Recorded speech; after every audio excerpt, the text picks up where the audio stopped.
जय श्री राम। कल आपने सुना कि किस प्रकार से हनुमान जी नगर में विचरण कर रहे हैं और महलों में सोई हुई स्त्रियों को देख रहे हैं, उनका वर्णन बता रहे हैं, या रावण का किस तरह से सेना सुसज्जित है उसका वर्णन कर रहे हैं। तो इसी श्रृंखला में आगे क्या वो कर रहे हैं ये आगे का पढ़ते हैं। तो शुरू करते हैं। जय श्री राम। विपञ्जी परिगृह्य नियति नृत्यशालिनी निद्रावशमनो प्राप्ता सह कान्तेव भामिनी। नियम पूर्वक नृत्य कला से सुशोभित होने वाली एक अन्य युवती विपक्षी यानी एक विशेष प्रकार की वीणा को अंक में भरकर प्रीतम के साथ सोई हुई प्रेसी की भांति निद्रा के अधीन हो गई है। अन्या कनक संकाशय मृदुपीन मनोरमे मृदंगम परिविद्यांगे प्रसुप्ता मत्तलोचना। कोई मत वाले नैनों वाली दूसरी स्त्री सुंदरी अपने सुवर्ण गौर सदृश गौर कोमल पुष्ट और मनोरम अंगों से मृदंग को दबाकर गाढ़ निद्रा में सो गई थी। भुजपाशान्तिस्थेन कक्षगेन कृशोदरी पणवेन शहानिध्या सुप्ता मदकृतश्रमा। नशे से थकी हुई कोई कृशोदरी अनिंद्य सुंदरी रमणी अपने भुज पासों में के बीच में काक में दबे हुए पणव के साथ ही सो गई है। डिम डिमं परिगृह्य तथैवासक्त डिंडिमा प्रसुप्ता तरुणम वत्समोपगयो भामुनि। दूसरी स्त्रियां डिमडिम को लेकर उसी तरह से सटी हुई सो गई थी, मानो कोई भामनी अपने बालक पुत्र को हृदय से लगाए हुए निद्रा ले रही हो। किचिदाडंबरम नारी भुज संभोग पीड़ितम कृत्वा कमलपत्राक्षी स्फुरसुप्ता मदमोहिता। मदिरा के मद में मोहित हुई कोई कमल नयनी नारी आडंबर नामक वाद्य को अपनी भुजाओं के आलिंगन से दबाकर प्रगाढ़ निद्रा में निमग्न हो गई है। कलमीश कलशमी कलशीम पविध्यान्या प्रसुप्ता भाति भामिनी वसंते पुष्पबला मालेव परिमार्जिता। कोई दूसरी युवती निद्रावश जल से भरी हुई सुराही को लुढ़का कर भीगी अवस्था में ही बेसुध सो रही थी। उस अवस्था में वह बसंत ऋतु में विभिन्न पर्ण के पुष्पों से बनी हुई जल के छींटे से सींची हुई माला के समान प्रतीत होती थी। पाणिभ्यां च कुचौ काचिता सुवर्ण कलशोपमो उपगुहा बला सुप्ता निद्रा बल पराजिता। निद्रा के बल से पराजित हुई कोई अबला सुवर्णमय कलश के समान प्रतीत होने वाले अपने कुचों को दोनों हाथों से दबाकर सो रही थी। अन्या कमलपत्राक्षी पूर्णेन्दु सदृशानना आनयाम लिंग सुसोस्त्री प्रसुप्ता मदिविह्वला। पूर्ण चंद्रमा के समान मनोहर मुख वाली दूसरी कमल नोचना कामिनी सुंदर नितंब वाली किसी अन्य सुंदरी का आलिंगन करके मद से विह्वल होकर सो गई थी। आदोत्यानि विचित्राणि परिवज परिस्त्रिया निपीड्य सकुचय सुप्ता कामिन्य कामुका निवाह। जैसे कामनियाँ अपने चाहने वाले कामुकों को छाती से लगाकर सोती हैं, उसी प्रकार कितनी ही सुंदरियाँ विचित्र विचित्र वाद्यों का आलिंगन करके उन्हें अपने कुचों से दबाए सो रही थी। तासामेकावकान्त विन्यस्ते सायानां शयने शुभे ददृश रूप संपन्नामथ ताम स कपि स्त्रियम। उन सभी सैयाओं से पृथक एकांत में बिछी हुई सुंदर सैया पर सोई हुई एक रूपवती युवती को वहाँ हनुमान जी ने देखा। मुक्तामणि समायुक्त भूषणे सुविभूषितां विभूषयन्तमीव च स्वश्रिया भवोन्नतमम्। वह मोती और माड़ियों से जड़े हुए आभूषणों से भली भांत विभूषित थी और अपनी शोभा से उस उत्तम भवन को विभूषित सा कर रही थी। गौरी कनकवर्णाभामिस्तामन्तपुरेश्वरीं कपिमन्दोदरी तत्र शयानां चारुरूपिणीं सह त्वां दृष्ट्वा महाबाहो विभूषितां मारुतात्मजा तर्कयामास सीतेति रूपयौवनसम्पदा हर्षेण महतो युक्तो ननन्द हरियूथपा। वह गोरे रंग की थी, उसकी अंग कांति सुवर्ण के समान दमक रही थी। वह रावण की प्रीतमा और उसके अंतःपुर की स्वामिनी थी। उसका नाम मंदोदरी था। वह अपने मनोहर रूप से सुशोभित हो रही थी। वहाँ सो रही थी। हनुमान जी ने उसी को देखा और रूप यौवन की संपत्ति से युक्त और वस्त्राभूषणों से विभूषित मंदोदरी को देखकर महाबाहु पवन कुमार ने अनुमान किया कि ये ही सीता जी हैं। फिर तो ये ही वानर यूथपति हनुमान महान हर्ष से युक्त हो आनंद मग्न हो गए। आस्फोटयामास चुचुम्ब पृक्षम ननंद चक्रीण जगौ जगाम स्तंभानरोहन्निपात भूमौ निदर्शयन् स्वाम प्रकृति कपीनाम। अब वे अपनी पूंछ को पटकने और चूमने लगे। अपनी बानरों जैसी प्रकृति का प्रदर्शन करते हुए आनंदित होने, खेलने और गाने लगे। इधर उधर आने जाने लगे। वे कभी खंभों पर चढ़ जाते तो कभी पृथ्वी पर कूद पड़ते थे।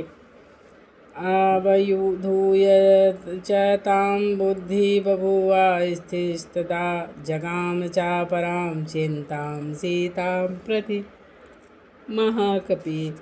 फिर उस समय इस विचार को छोड़कर महाकपि हनुमान जी अपनी स्वाभाविक स्थिति में स्थित हुए और वे सीता जी के विषय में दूसरे प्रकार की चिंता करने लगे।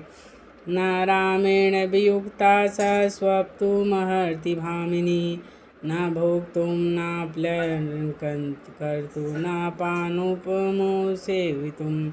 उन्होंने कहा, भामिनी सीता रामचंद्र जी के बिछुड़ गई हैं। इस दशा में तो वे न तो सो सकती हैं, न ही भोजन कर सकती हैं, न श्रृंगार या अलंकार धारण कर सकती। फिर मदिरा पान का सेवन तो किसी भी प्रकार नहीं कर सकती हैं। नान्यम नरमुपास्तुतं सुराणामपि चेश्वरं न हि राम समं कश्चिदं विद्यते त्रिदशेष्वपि। वे किसी दूसरे पुरुष के पास, वह देवताओं का भी ईश्वर ही क्यों ना हो, नहीं जा सकती हैं। देवताओं में भी कोई ऐसा नहीं है जो श्री रामचंद्र जी की समानता कर सके। अन्येयमिति निश्चित्य भूवस्त्र चचारसा पान भूमौ हरिश्रेष्ठे सीता सदर्शनोत्सुका। अतः अवश्य यह सीता नहीं है, कोई दूसरी स्त्री है, ऐसा निश्चय करके वे कपि श्रेष्ठ सीता जी के दर्शन के लिए उत्सुक हो पुनः वहाँ की मधुशाला में विचरण करने लगे। क्रीडेन तरा पराक्लांता गीतेन च तथा परा नृत्येन च पराक्लांता पान विप्रहस्तास्तदा। वहाँ कोई स्त्रियाँ क्रीड़ा करने से थकी हुई थीं तो कोई गीत गाने से, कोई नृत्य करके थक गई थी तो कोई स्त्री अधिक मद्यपान करके अचेत हो रही थी। मूर्जेषु मृदंगेषु चेलिकासु चा संसिता तथा स्तरणमुख्येषु समिस्थाश्च चापरा स्त्रियः। बहुत सी स्त्रियां ढोल, मृदंग और चौलिका नामक वाद्यों पर अपने अपने अंगों को टेक कर सो गई थी तथा दूसरी महिलाएं अच्छे अच्छे बिछौनों पर सोई हुई थी। अंगानाम सहस्रेण भूषितेन विभूषणै रूपसलापशीलेन युक्तगीतार्थभाषिणा देशकालाभियुक्तेन युक्तवाक्याभिधायिना रताधिकेन संयुक्ता ददर्श हरियूथपा। बानर यूथपति हनुमान जी ने उस पान भूमि को ऐसी सहस्त्रों स्त्रियों रमणियों से संयुक्त देखा जो भांति भांति के आभूषणों से विभूषित, रूप लावण्य की चर्चा करने वाली, गीत के समुचित अभिप्राय को अपनी वाणी द्वारा प्रकट करने वाली और देश और काल को समझने वाली, उचित बात बोलने वाली और रति क्रीड़ा में अधिक भाग लेने वाली थी। अन्यत्र प्राप्ति वरस्त्रीणां रूपसंलापशायिनां सहस्रयुवतीनां तु प्रसुप्तं स ददर्शः। दूसरे स्थान पर उन्होंने ऐसी सहस्रों सुंदरी युवतियों को सोते हुए देखा जो अपने आपस में रूप सौंदर्य की चर्चा करती हुई लेट रही थी। देश कालाभियुक्तं तो युक्त वाक्यमिभिधायि तथा रता वीरता सुसुप्तं ददर्श हरियूथपः। वानरयूथपति पवन कुमार ने ऐसी बहुत सी स्त्रियों को देखा जो देश काल को जानने वाली, उचित बात कहने वाली और रति क्रीड़ा के पश्चात गाढ़ निद्रा में सोई हुई थी। तासां मध्ये महाबाहु सुशुभे राक्षेश्वरः गोष्ठे महती मुख्यानां गवां मध्ये यथा वृषः। उन सबके बीच में महाबाहु राक्षस राज रावण विशाल गौशाला में श्रेष्ठ गवों के बीच सोए हुए सांड की भांति शोभा पा रहा था। स राक्षसेन्द्र सुशुभेताभिपरिवृत्तः स्वयं करेणुभिधार्येणे परकीर्णो महादीपः। जैसे वन में हाथियों से घिरा हुआ कोई महान गजराज सो रहा हो, उसी प्रकार उस भवन में सुंदरियों से घिरा हुआ स्वयं राक्षस राज रावण सुशोभित हो रहा था। काम सर्व कामै रूपेतां च पान भूमि महात्मना ददर्श कपिशार्दूलतस्य रक्षपते गृहे मृगाणां महिषाणां च वराहाणां च भागसः तत्र नस्त्यानि मासानि पानभूमौ ददर्श सा। उस महाकाय राक्षस राज के भवन में कपि श्रेष्ठ हनुमान ने वह पान भूमि देखी जो संपूर्ण मनोवांछित भोगों से संपन्न थी, और उस मधुशाला में अलग अलग मृगों, भैंसों और सूअरों के मांस रखे थे जिन्हें हनुमान जी ने देखा। रौमेषु च विशालेषु भाजनेष्वप्यभिभक्षितान् ददर्श कपिशार्दूलो मयूरान् कुक्कुटास्थितान् वाराह विघ्रीडशकान् दधिसो वर्चलायुतान् शल्यान् मृगमयूराश्च हनुमान् वैक्षतः। वानर सिंह हनुमान ने वहाँ सोने के बड़े बड़े पात्रों में मोर, मुर्गे, सुअर, गेंडा, शाही हरिण और मयूरों के मांस देखे जो दही और नमक मिलाकर रखे गए थे, वे अभी खाए नहीं गए थे। कृकलान विविधाशागान शशकार्धवीक्षितान् महिषानि कशल्यांश मेषांश कृतिनिष्ठितान् लेहानुच्च वचान् पेयान् भोज्यानुच्च वचानि च तथा मम्ललवणोत्सवे विविधे रागखांडवे। कृक्कल नामक पक्षी, भांति भांति के बकरे, खरगोश, आधे खाए हुए भैंसे, एक शल्य नामक मत्स्य और भेड़े, ये सब के सब राध पकाकर रखे हुए थे। इनके साथ अनेक प्रकार की चटनियाँ थीं। भांति भांति के पेय और भक्ष्य पदार्थ भी विद्यमान थे। जीभ की शिथिलता दूर करने के लिए खटाई और नमक के साथ भांति भांति के राग और खांडव भी रखे गए थे। महानूपुर के यूरे पविद्धे महाधने पान भाजन विक्षिप्ते फलश्च विविधेरपे कृतपुष्पोहारा भूरिधि काम पुष्यति श्रियम। बहुमूल्य बड़े बड़े नूपुर और बाजूबंद जहाँ के तहाँ पड़े हुए थे। मद्यपान के पात्र इधर उधर लुढ़काए हुए थे। भांति भांति के फल भी बिखरे पड़े थे। इन सब से उपलेक्षित होने वाली वह पान भूमि, जिसे फूलों से सजाया गया था, अधिक शोभा का पोषण और संवर्धन कर रही थी। तत्र तत्रता विनस्ते सुलिष्ठ शयनासने पान भूमि वीणा वही प्रदीप्ते वोपलभ्यते।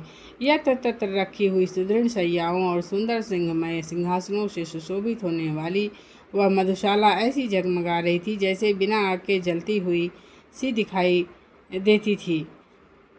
बहुप्रकारे विविधैर्वसंस्कार संस्कृते मासै सकुल कुशल संयुक्ते पानभूमिगते पृथका दिव्या प्रसन्ना विविधासुरा कृतसुरायपि शर्करावसमाधिवका पुष्पाव फलसवा वाणभूर्चूर्णैश्च विविधैस्ते स्थे पृथका। अच्छी छौंक बघार से तैयार किए गए नाना प्रकार के मांस चतुर रसोइयों द्वारा बनाए गए थे और पान भूमि में पृथक पृथक सजाकर रखे गए थे।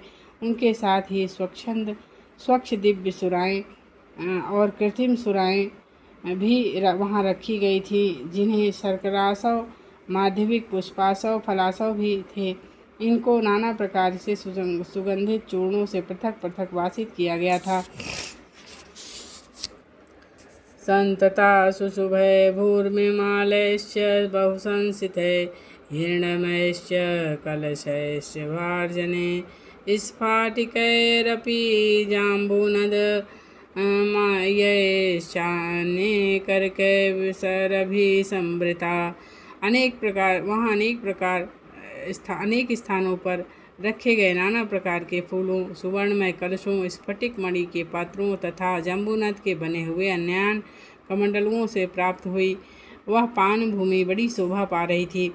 राजतेषु च कुंभेषु जाम्बूनदमयेषु च पानश्रेष्ठां च भूमि कपिस्त्रदर्शसः।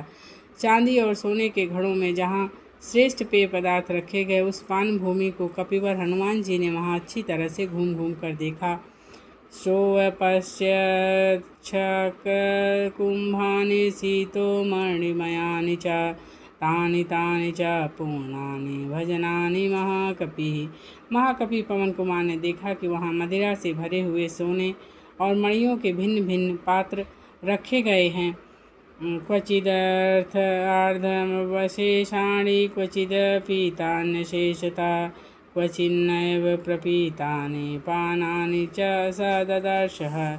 किसी घड़े में आधी मदिरा शेष थी तो किसी घड़े की सारी पी ली गई थी तथा किन्हीं घड़ों में रखे हुए मद्य सर्वथा पिए नहीं गए थे। हनुमान जी ने उन सबको देखा।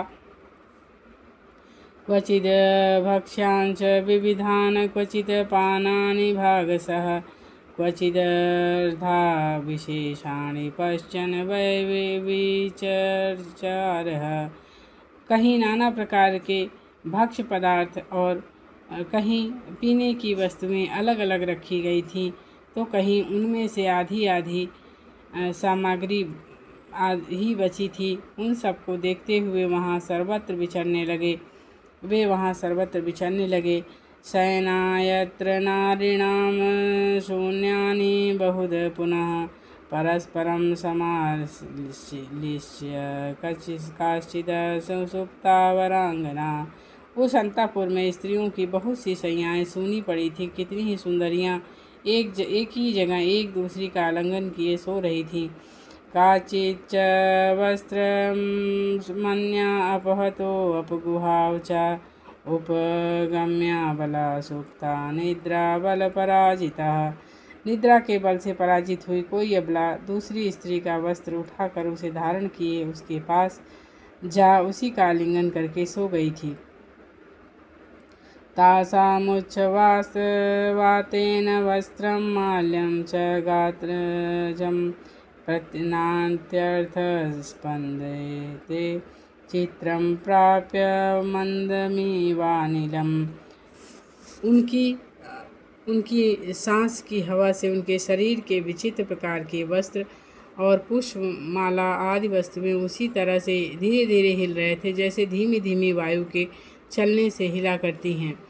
चंदनस्य च शीतस्य सीधो मधुरस्य सस्य च विविधस्य च मालस्य पुष्पस्य विविधस्य च बहुधा मारुतस्य गंधं विविधमुदहन स्नानानां चन्दनानां च धूपानां चैव मूर्छिता प्रभवो सुरभिगन्धो विमाने पुष्पके तदा उस समय पुष्पक विमान में शीतल चंदन, मध्य मधुरस, विविध प्रकार की माला, भांति भांति के पुष्प, स्नान सामग्री, चंदन और धूप की अनेक प्रकार की गंध का भार वहन करती हुई सुगंधित वायु सब ओर से प्रवाहित हो रही थी।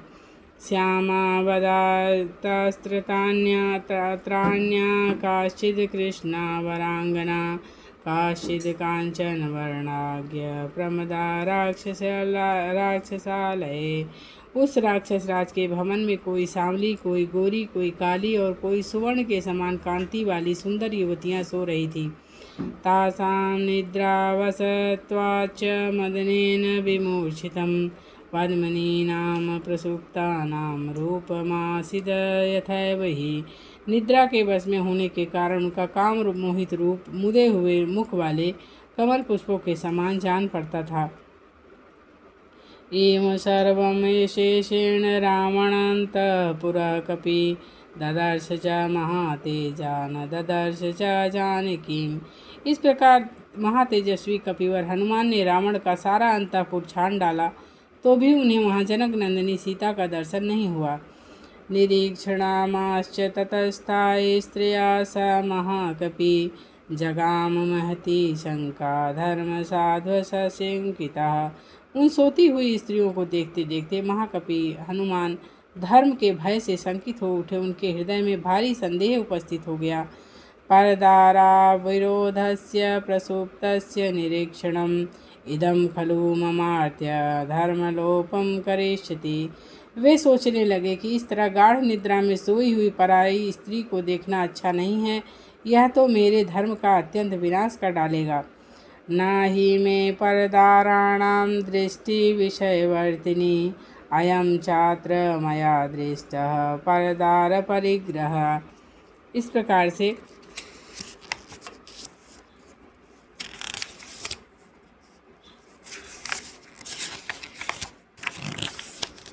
मेरी दृष्टि अब तक कभी पराई स्त्रियों पर नहीं पड़ी थी। यहीं आने पर मुझे पराई स्त्रियों का अपहरण करने वाले इस पापी रावण का भी दर्शन हुआ, और ऐसे पापी को देखना भी धर्म का लोप करने वाला होता है।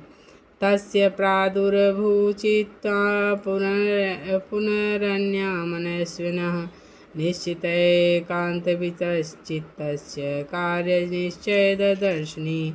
तदंतर मनस्वी हनुमान जी के मन में एक दूसरी विचारधारा उत्पन्न हुई। उनका चित्त अपने लक्ष्य में सुस्थिर था, अतः वह नई विचारधारा उन्हें अपने कर्तव्य का ही निश्चय कराने वाली थी। काम दृष्टा मया सर्वा विशस्ता रावण स्त्रियः न तु मे मनसा किंचिदं वैकृत्यमुपद्यते। वे सोचने लगे, इसमें संदेह नहीं कि रावण की स्त्रियां निशंक सो रही थीं और उसी अवस्था में मैंने उनको अच्छी तरह से देखा, तथापि मेरे मन में कोई विकार नहीं उत्पन्न हुआ है। मनो हि हेतुः सर्वेषाम् इंद्रियाणां प्रवर्तने शुभाशुभास्वस्थासु तत्मे सुव्यवस्थितम्। संपूर्ण इंद्रियों को शुभ और अशुभ अवस्थाओं में लगने की प्रेरणा देने में मन ही कारण है, किंतु मेरा वह मन पूर्णतः स्थिर है, उसका कहीं राग या द्वेष नहीं है। इसलिए मेरा यह पर स्त्री दर्शन धर्म का लोप करने वाला नहीं हो सकता है। नान्यंत्रम ही मया शक्या वैदेही परिमार्गितुम स्त्रियो ही स्त्रियुष दर्शन्ते सदा संपरिमार्गणे। विदेह नंदिनी सीता को दूसरी जगह ढूंढ भी तो नहीं सकता, क्योंकि स्त्रियों को ढूंढते समय उन्हें स्त्रियों के बीच में ही देखा जाता है। यस्य सत्यस्य च योनि स्त्रियां तत् परिमार्गते न शक्यं प्रमदानस्ता मृगीषु परिमार्गितुम्। जिस जीव की जो जाति होती है उसी में उसे खोजा जाता है। खोई हुई युवती स्त्रियों को हिरनियों के बीच में नहीं ढूंढा जा सकता है। तदिदं मार्गितिं तावक्षुद्धेन मनसा मया रावणान्तःपुरः सर्वदृश्यन्ते न च जानकी। अतः मैंने रावण के इस सारे अंतःपुर में शुद्ध हृदय से ही अन्वेषण किया है, किंतु यहाँ जानकी जी नहीं दिखाई देती हैं। देवगन्धर्वकन्याश्च नागकन्याश्च वीर्यवान् अवेक्षमाणो हनुमान नैवापश्यत जानकीम्। अंतःपुर का निरीक्षण करते हुए पराक्रमी हनुमान ने देवताओं, गंधर्वों, नागों और कन्याओं को वहां देखा, किंतु जनक नंदिनी सीता को नहीं देखा। ताम पश्यन् कपिस्त्र पश्चान्या वरिस्त्रिया अपक्रम्य तदा वीर प्रथास्तु तुम पचक्रमे। दूसरी स्त्रियों को देखते हुए वीर वानर हनुमान ने जब वहां सीता जी को नहीं देखा, तब वहां से वे हटकर अन्यत्र जाने को उद्यत हुए। सह भूय सर्वथा श्रीमान मारुति यत्न परमाप्रसितः आपान भूमि सज्जताम विचेतुम पचक्रमे। फिर तो श्रीमान हनुमान ने उस पान भूमि को छोड़कर वहाँ अन्य सब स्थानों में उन्हें बड़े यत्न का आश्रय लेकर खोजना आरंभ किया। ध्रुवं च सीताधिगृह्यते यथा न मे विचिन्त्यवतो दर्शमेति मैथिली। रघुनंदन श्री राम की प्रीतमा सीता अब जहाँ भी दिखाई न दी, जब वहाँ भी दिखाई न दी, तब वे महाकपि हनुमान इस प्रकार चिंता करने लगे, निश्चय ही अब मिथिलेश कुमारी सीता जीवित नहीं है, इसलिए बहुत खोजने पर भी वे मेरी दृष्टि पथ में नहीं आ रही हैं। सह राक्षसानां प्रवरणे जानकी स्वशील संरक्षण तत्परा सतिः अनेन नूनं प्रति दुष्टकर्मणा हता भवेयादार्थ पथे परिस्थिता। सती साध्वी सीता उत्तम आर्य मार्ग पर स्थित रहने वाली थी। वे अपने शील और सदाचार की रक्षा में तत्पर रही हैं, इसलिए निश्चय ही इस दुराचारी राक्षस ने उन्हें मार डाला होगा। विरूप रूपा विकृता विवर्चसो महानना दीर्घ विरूप दर्शना समीक्षिताम राक्षस राज घोषितो भयाद विनिष्ठा जनकेश्वरात्मजा। राक्षस राज रावण के यहाँ जो दास्य कर्म करने वाली राक्षसियाँ हैं, उनके रूप बड़े बेडौल हैं, वे बड़ी विकट और विकराल हैं। उनकी कांति भी भयंकर है, उनके मुख विशाल और आंखें भी बड़ी बड़ी एवं बड़ी भयानक हैं। उनको देखकर जनक राजनंदिनी भय के मारे प्राण त्याग दी होंगी। सीताम दृष्ट्वा हनवाप्य पौरुषं विहत कालं सह वानरेश्वरं न मे अस्ति सुग्रीव समीपडागावगतिः सुतीक्ष्णदंडो बलवाश्च वानरः। सीता का दर्शन न होने से मुझे अपने पुरुषार्थ का फल प्राप्त नहीं हो सका। इधर वानरों के साथ सुदीर्घ काल तक इधर उधर भ्रमण करके मैंने लौटने की अवधि भी बिता दी, अतः अब मेरा सुग्रीव के पास जाने का भी मार्ग बंद हो गया, क्योंकि मैं बड़ा बलवान और अत्यंत कठोर दंड वाला है। दृष्टमन्तपुरः सर्वदृष्टा रावण योषिता न सीता दृश्यन्ते साध्वी वृथा जातो मम भ्रमा। मैंने रावण का सारा अंतःपुर छान डाला, एक एक करके रावण की समस्त स्त्रियों को देख भी लिया, किंतु अभी तक साध्वी सीता का दर्शन नहीं हुआ, अतः मेरा समुद्र लंघन का सारा परिश्रम व्यर्थ हो गया। किं नु मा वानरा सर्वे गतं वक्ष्यन्ति संगता गत्वा तत्र त्वया वीर किं कृतं तद्वदस्व न। जब मैं लौट कर जाऊंगा, मेरे सारे वानर मिलकर मुझसे क्या कहेंगे? वे पूछेंगे, वीर तुम वहाँ जाकर तुमने क्या किया, यह बताओ। अदिष्ट्वा किं प्रकृच्छामि तामह जनकात्मजां ध्रुवं प्रायमुपास्ये कालस्य व्यातिवर्तने। किंतु जनक नंदिनी सीता को न देखकर मैं उन्हें क्या उत्तर दूंगा? सुग्रीव के निश्चित किए हुए समय का उल्लंघन कर देने पर अब मैं निश्चय ही आमरण उपवास करूंगा।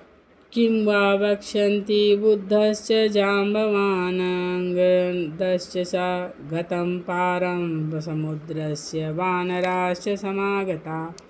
बड़े बूढ़े जाम्बवान और युवराज अंगद मुझसे क्या कहेंगे? समुद्र के पार जाने पर अन्य वानर भी जब मुझसे मिलेंगे तब वे क्या कहेंगे? अनिर्वेदः श्रियो मूलं निर्वेदं परम सुखम भूयस्त्र विचेष्यामि न च यत्र विचकृतः। हताश न होकर उत्साह को बनाए रखना ही संपत्ति का मूल कारण है। उत्साह ही परम सुख का हेतु है। अतः मैं पुनः उन स्थानों में सीता जी की खोज करूँगा जहाँ अब तक अनुसंधान नहीं किया गया था। अनिर्वेदो हि संततः सर्वार्थेषु प्रवर्तकः करोति सफलं जंतो कर्म यच्च करोति स।